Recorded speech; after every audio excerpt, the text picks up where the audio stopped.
Eu só queria pegar um pouquinho ali onde o Ian perguntou, ele colocou, professor e aluno andam lado a lado. É indiscutível esse par, inclusive é uma expressão da Isabel que eu emprestei tem alguns anos, o par educativo. Eu não sabia muito sobre isso, aprendi mesmo, né, a gente trabalhando junto. Mas eu sou da seguinte opinião, gente, curta e grossamente, professor e aluno andam para a par, o aluno tem que receber 50% então do salário. O parceiro mais experiente de uma situação de ensino é aquele que vai procurar, sim, que o aluno, Ian, construa o seu conhecimento com essa participação que a Isabel falou, com a questão do ensino-aprendizagem que a Ana abordou, mas principalmente com aquele professor tendo clareza que ele precisa saber muito mais do que aquilo que o aluno vai aprender. Vou repetir, meninas e meninos. O professor é aquele que precisa saber muito mais do que aquilo que o aluno precisa aprender, em qualquer instância do ensino. Então, eu acho importante nesse momento trazer quando é que nós, educadores do Brasil, quando é que nós começamos a dizer que a professor e aluno caminham lado a lado? Quando é que nós começamos a compreender que a mediação é o aluno fazendo a sua parte, o professor fazendo a dele? E quando é que nós começamos a dar voz e vez para o aluno na nossa sala? Se vocês pegarem a década de 80 no seu início, gente, no Brasil inteiro nós tivemos um mal muito proveitoso chamado savianismo. E o professor Saviani com sua vara, não com sua vara não, porque ele está vivo ainda, é melhor trocar. O professor Saviani com a teoria da envergadura da vara, que nos 80 era possível, nos anos 80, ele fez o quê? Ele mostrou para nós, todos que queríamos aprender naquele momento, que nós precisávamos pensar o que o ensino tradicional vinha fazendo com os alunos. E que nós precisávamos dar voz e vez para esses alunos. Nós pegamos essa vara e puxamos para o outro lado, para a outra extremidade. Todo esse discurso foi feito em função da necessidade que se sentia de mostrar que o ensino tradicional não estava muito dando certo. Inclusive hoje, gente, eu ainda falo isso. Aqueles professores, Ana, que ainda dizem que o ensino dá certo, eu quero que eles me digam para quem que deu certo o ensino tradicional. Porque deu muito certo para uma elite que até 70 estava na sala de aula. Deu muito certo o ensino tradicional, porque aquelas famílias eram leitoras, aquelas famílias tratavam a cultura de determinado ponto de vista, aquelas famílias cujos filhos estavam na escola eram corresponsáveis, querida, mas mais ainda, aquela criança aprendia apesar da escola, porque a família dava conta. Então, voltando à vara do Saviani, nós tivemos sim um movimento que parece que não superamos no Brasil, de dizer que se constrói conhecimento a partir das hipóteses dos alunos. Eu acredito plenamente disso. Eu acho que nós, enquanto alunos, vamos construir os nossos conhecimentos. Precisamos de parceiros que saibam muito mais do que nós. Mas, principalmente, a escola tem um tempo para mediar conhecimentos. Então, por exemplo, vou pegar na única área que eu entendo, gente, porque me debruço com carinho sobre isso.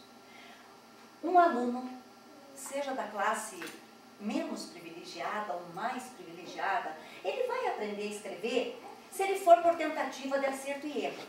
Ele vai aprender a escrever, mas o Brasil não pode se dar esse luxo de deixar aquele menino descobrindo a escrita. Ele precisa de um professor extremamente leitor, extremamente responsável, que tenha clareza do que significa a escrita na sociedade. A escrita serve para libertar. A escrita serve para que você reconheça em um discurso um tipo de intenção, no outro discurso outro tipo de intenção. Esse professor, conhecedor dessa questão, precisa explicar isso para o aluno e dizer: você está entendendo, meu amor, por que é que você precisa acelerar esse negócio aí? Depois letra, tira letra, põe letra, tira letra. Perceberam?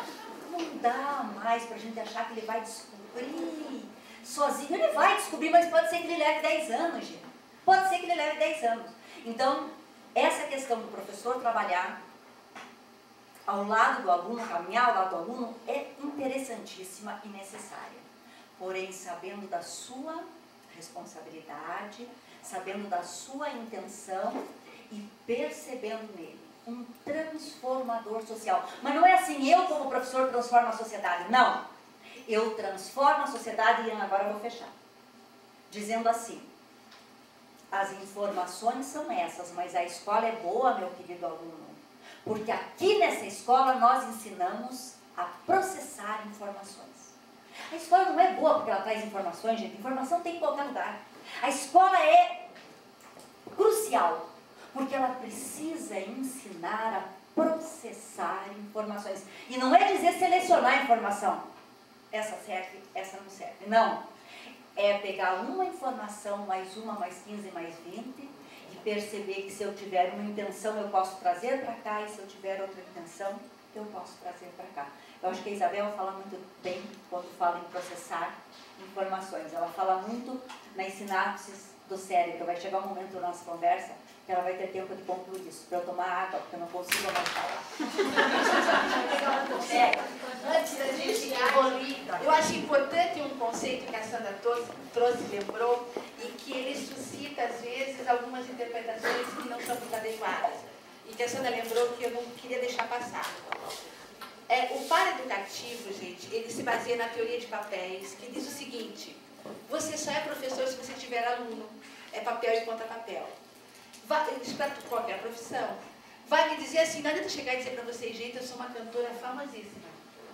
Se ninguém me ouve, ninguém me viu cantar, só o meu chuveiro. Então, se eu não tiver o contrapapel para validar o papel não está, ele realmente não existe do ponto de vista da teoria de papéis.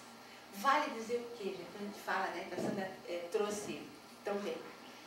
Quando se fala em paraeducativo, nós estamos falando de uma relação de responsabilidade em que, para eu ser reconhecida como professora, eu preciso que alunos me apontem como professora. Eu preciso que alunos cheguem e digam: esta é minha professora, ela me favoreceu algumas aprendizagens. Porque senão esse papel não se valida socialmente. Eu estou vindo agora de um município, também já vou encaminhar para a próxima pergunta. Eu estou vindo agora, eu estou sob trauma ainda, estou vindo desse final de semana de um município em que foi feita uma avaliação no município todo, a secretária nova de educação, e ela constatou que 82% das crianças não estavam alfabetizadas. Então eu tive uma reunião com professores. Sob o ponto de vista do paraeducativo, ali não estavam os professores, ainda não. Eram aspirantes a professores. Porque no município que 82% dos alunos de todo o município não leem, essa cidade fica no interior de Pernambuco, o papel de professor não se valida, porque quando um aluno encontra com o seu professor, ele não diz: esse professor me ensinou o que eu precisava aprender. Então, eles efetivamente ainda não são professores, são aspirantes de professores, mas ainda não são. Então, eu ia falar bastante coisa, mas como o Ian falou muito, Todos estão ele roubou todas as minhas ideias. Então, eu quero só perguntar de verdade uma coisa que você acabou de falar. Que você falou assim, de soltar um galho para poder pegar o outro, né? Que dá para fazer isso. Mas assim, o que a gente está sempre se perguntando aqui na escola, eu acredito que muitas escolas, o que fazer para que o seu colega solte um galho e pegue outro? Se existe essa possibilidade de uma dinâmica dentro da escola para que a gente consiga fazer isso acontecer, se é possível, porque conversando até com a Marisa ontem, ela falou assim, mas isso não é um desejo? Desejo se ensina, né? Desejo se pede para alguém ou não, né? Ou então uma coisa assim, ou você tem ou você não tem. Será que existe um movimento, daí falando um pouco de formação de professores, dá para fazer alguma coisa dentro de uma escola para que os professores tenham coragem de soltar um galho e pegar outro? Essa para mim, Ana, quer falar um pouco? Começar. Posso começar?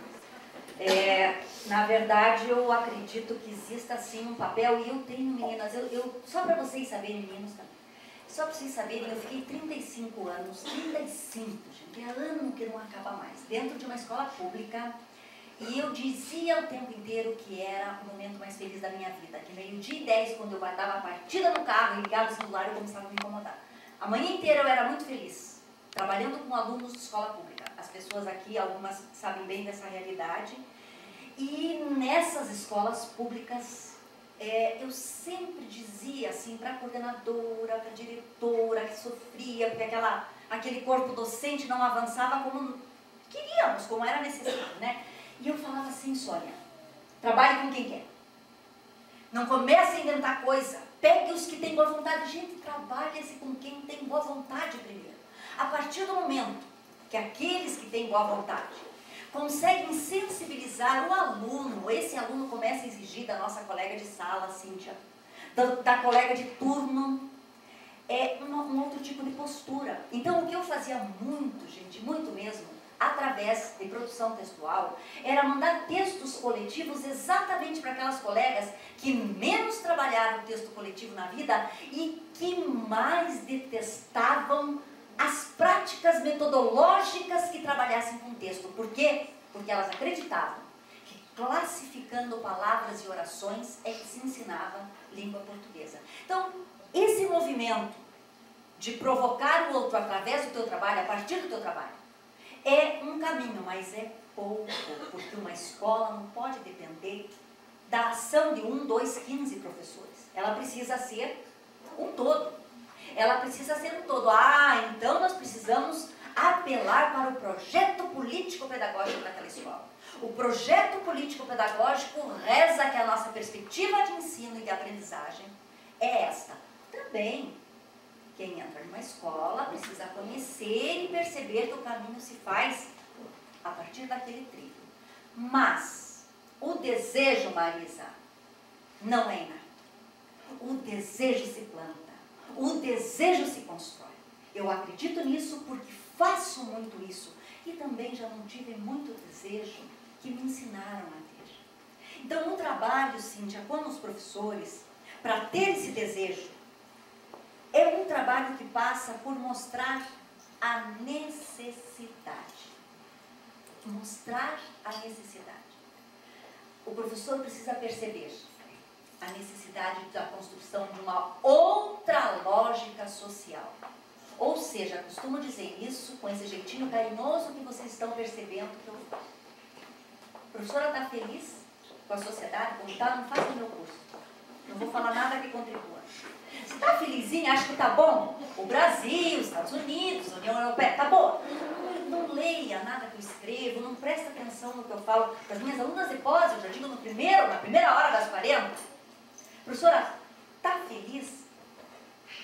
Agora, vai trabalhar com uma outra lógica social, que é possível, como tem muita gente mostrando dentro do Brasil e fora do Brasil, é o momento de quem sentiu esse desejo. Fazer com que o professor compreenda que a ação dele está para além dos muros da escola.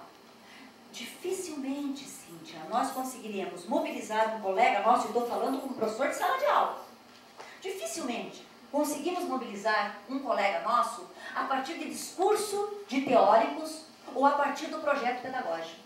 Nós conseguimos mobilizar o nosso colega quando nós mostramos que o mundo está pedindo um outro ser humano, uma outra lógica social, uma lógica onde todos consigam ter o mínimo dos bens culturais e dos bens consumíveis. Isso é um discurso marxista? Lógico que é um discurso marxista. Lógico que é. Mas é um discurso que a campanha da fraternidade Marx e a religião católica. A campanha da fraternidade traz um lema. Quem é que sabe o lema da campanha da fraternidade esse ano? Eu não sou católica e sei. Se faz a paz só pode ser construída a partir da justiça, gente. Então não dá para dizer que era Marx que queria mudar o modo de produção. Ele queria, mas tem mais gente querendo, inclusive nós que estamos aqui, porque numa quinta-feira à noite vim discutir essa questão aqui, é quem está querendo mudar, não é? Então mostrar isso para o professor, eu acho que ainda é o melhor instrumento e o melhor caminho. Sandra, fica difícil.